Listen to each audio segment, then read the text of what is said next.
विनायक डावरुंग आमचे प्रतिनिधी आपल्या सोबत आहेत राजभवनाच्या बाहेरून त्यांच्याकडून आपण अधिक माहिती जाणून घेणार आहोत। विनायक, काय अपडेट्स? रुशाली बरोबर आहे। आपण जर पाहिलं तर आता प्रतिक्रिया ज्या आहेत त्या वेगवेगळ्या उमटायला सुरुवात झाली आहे। अंजली दमानिया थेट असं म्हणतात की कुठेतरी या सरकारमध्ये जे कोणी भ्रष्टाचारी लोक आहेत त्यांना पुन्हा एकदा घेतलं जात आहे। ज्या पद्धतीने अंजली दमानिया यांनी मोठ्या प्रमाणात भुजबळांच्या विरोधात सगळ्या गोष्टी ज्या आहेत त्या भ्रष्टाचाराच्या बाहेर आणल्या होत्या आणि आता पुन्हा एकदा भुजबळ जे आहेत ते या सरकारमध्ये इन झालेले पाहायला मिळत आहेत।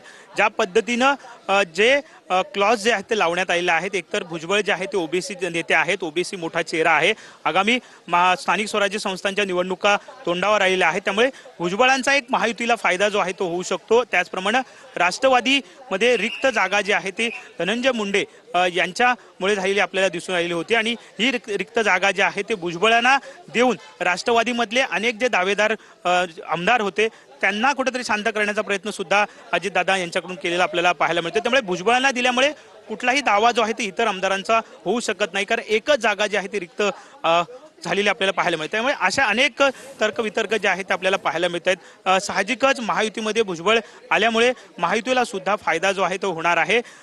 आणि दुसरीकडे आपण जर पाहिलं तर ज्या पद्धतीने आगामी निवडणुका आहेत या निवडणुकीच्या अनुषंगानं सुद्धा हे समीकरण जे आहे ते भाजपने जुळवलेलं आपल्याला पाहायला मिळते। 10 वाजता हा शपथविधी जो आहे तो छगन भुजबळ यांचा राजभवनामध्ये पार पडेल। हळूहळू मंत्री सगळे जे आहेत यायला सुरुवात झालेली पाहायला मिळते। निवडक जे नेते मंडळी आहेत यांच्या उपस्थितीत हा कार्यक्रम जो आहे तो राजभवनावरती आज होताना आपल्याला पाहायला मिळतो। रुशाली, नक्कीच विनायक, तुम्ही असंच आपल्या सोबत राहा। अपडेट्स सातत्याने तुमच्याकडून जाणून घ्यायचे।